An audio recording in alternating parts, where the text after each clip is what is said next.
When I came to the university, I had a big idea that I really wanted to be a scholar, but it took the university to teach me that what I really wanted to was be a disc jockey. I came up here with pretty much of an open mind, or else an empty mind.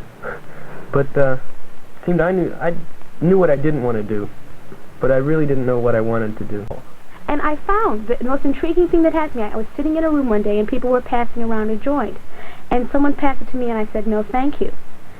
And someone looked at me and said, "Oh, you don't smoke?" And I said, "No, I don't." And they go, "Oh, that's really interesting," and passed to the next person. And nobody cared. And it really surprised me because my mother, she's so petrified about that kind of thing. She says, "What about the pressure? What about the pressure?"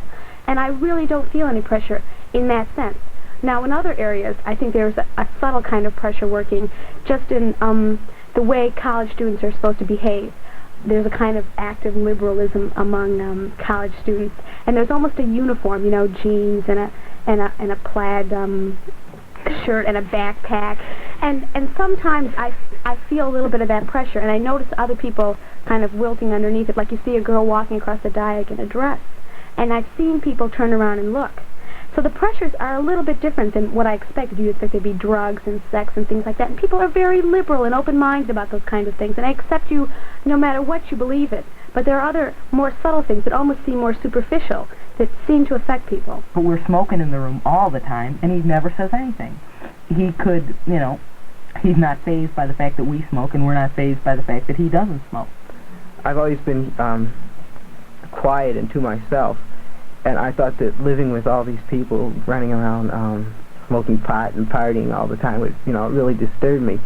But when I got here, everybody was just so friendly, and you know, although they do smoke pot and party all the time, it really doesn't bother me.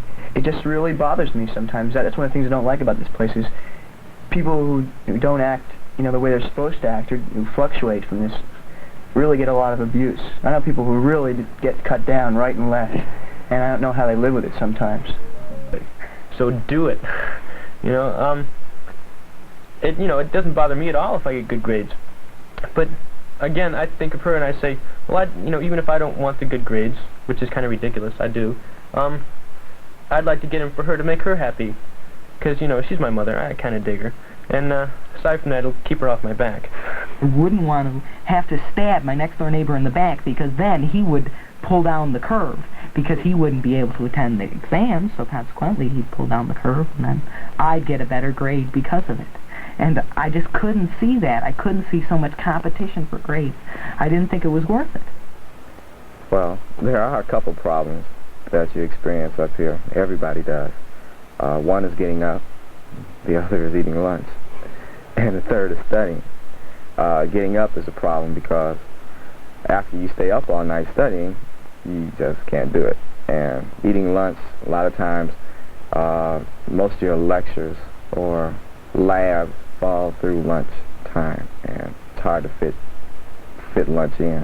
It's so much better that if you can find people in the same classes as you to study with them and just throw out your ideas and they throw out their ideas. And once you do that, once you've talked over everything, you feel a lot more prepared.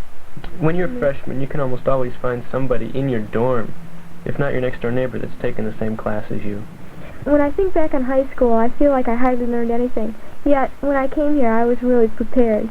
And I was prepared not necessarily to get all A's, but prepared for the amount of studying I had to do, and how to study is really the key. But the thing is, nobody really comes out of their way to find you, because there's just too many people to do that.